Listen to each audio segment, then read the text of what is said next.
named Until Dawn, which is directed by David F. Sandberg. On IMDb, this movie has got 6.1 stars out of 10, and on Rotten Tomatoes it is 54% fresh with an audience score of 69%.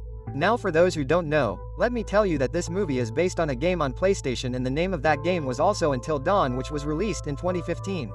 So in today's video, we will talk about the ending of the movie while knowing the story of the movie. Along with this, we will also discuss a little about the Wendigo creature shown in the movie while comparing the movie with the game. So now with that said, let's roll the intro.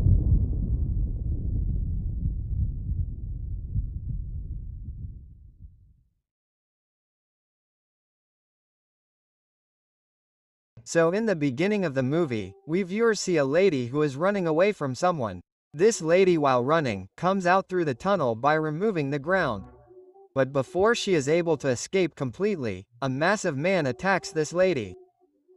Before ending, the lady cries and screams that she does not want to end again. From here the scene changes and focuses on a girl named Clover who along with her friends went on a road trip to find her sister Melanie. Apart from Clover, there was Max in their group who was Clover's ex-boyfriend. Then there were two girls named Nina and Megan. Also there was Nina's boyfriend A Flat, and these people were in Ab's car. From their conversation we understand that after the death of Clover's mother, Clover's sister Melanie left her, and since then she is missing. However, Melanie did send a video to Clover in which we can see a shop named Hartley, and that shop was located by Clover and her friends.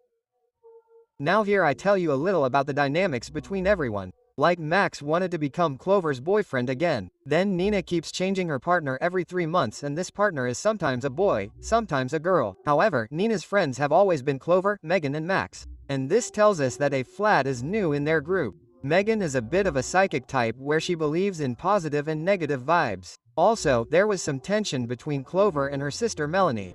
But now Clover is looking for her sister Melanie. Another thing is that after watching Melanie's video, we viewers clearly understand that the girl who died in the first scene was none other than Millie. Anyways, Clover goes inside the shop here where she meets a shopkeeper named Hill, and Hill tells that a little ahead of this place there is a mining town named Glore Valley and many people go missing there. So if Millie had come till here, then it's quite possible that she must have gone missing in Glore Valley. Hearing this, Clover and the rest leave for Glore Valley in the car, and it was raining heavily on the way. That's why everyone was worried. But suddenly they reach an area where there was a visitor center, and it was not raining in that particular area. Now this was weird, like a kind of a water wall where there is rain like a storm all around. But there is one spot or area where it is not raining at all. Well, everyone goes inside the guest house or visitor center where there was no one, but there were some strange things there. Like the day in the calendar was Saturday the 24th of October 1998, i.e. it is 20 years ago from today. Then there was an hourglass here which was running and was about to be almost empty. Now as soon as it is night, Nina signs in the register, meaning she will stay here. Now she sees a missing person board here on which there was a photo of Melanie.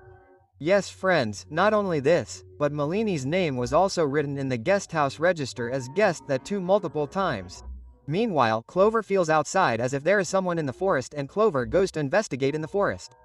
After a while, Max brings Clover back, and when Clover finds out about Melanie's missing photo and name in the register, she was in a lot of shock. Not only this, their attention suddenly goes to the hourglass which had started working again.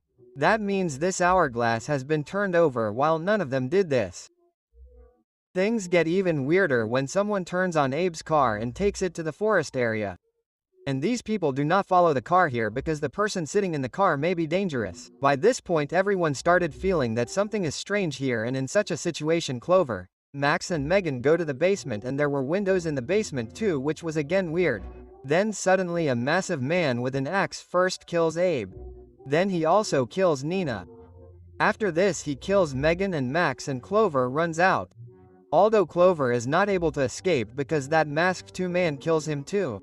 Now as soon as this happens, we see the hourglass again, which turns automatically due to a mechanical system, and these 5 were alive again from the same point when it was night and the hourglass had started earlier.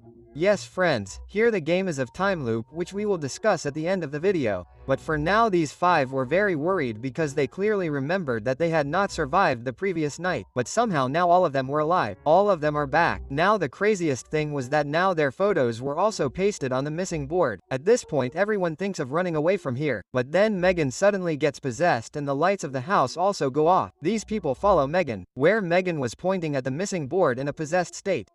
And like all those whose photos were there, Megan was talking departmenting that all the people whose photos are on the missing board got stuck in the time loop just like them and became here forever.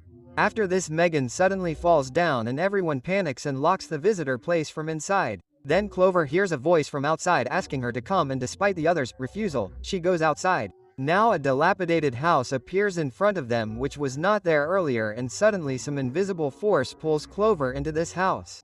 Max wanted to save Clover. In fact, Nina wanted the same. But because Abe was new in the group and he did not have any bonding with them, he was more interested in saving himself. Anyway, inside that dilapidated house, Clover sees strange clown-type masks, etc. And rather than we can tell, they looked a little like half mannequins. Then a cunning old woman attacks Clover and says that either you survive the whole night or become a part of this never-ending night. Saying this, the old woman transforms into a skeleton and dies, and Clover was possessed by her action. On the other hand, Max comes to this ruined house to find Clover. Meanwhile, Abe tries to convince Nina and run away with the car. They see a big joint monster ahead, due to which they have to return. Then a masked man kills not only Abe but also Nina. Max, who was looking for Clover, is also attacked by a masked possessed Clover. Then she herself comes under Abe's car and gets killed. So yes, once again the whole group was finished. And here I am using words like finish or get finished because there are guidelines of YouTube. You guys understand. Now here I want to tell you one thing, that when Max went to that old house to find Clover, he saw drawings of some creatures there. Then there was news of some mining accident on TV and also a Joker doll. You will automatically understand the connection of all this by the end. For now, once again the hourglass has turned. The night starts again and everyone finds themselves alive. This time all of them smartly lock themselves in the bathroom because everyone is safe here. Abe takes out water from the tap and drinks it, and everyone drinks the water. But Megan was surprised because earlier there was no water in this bathroom.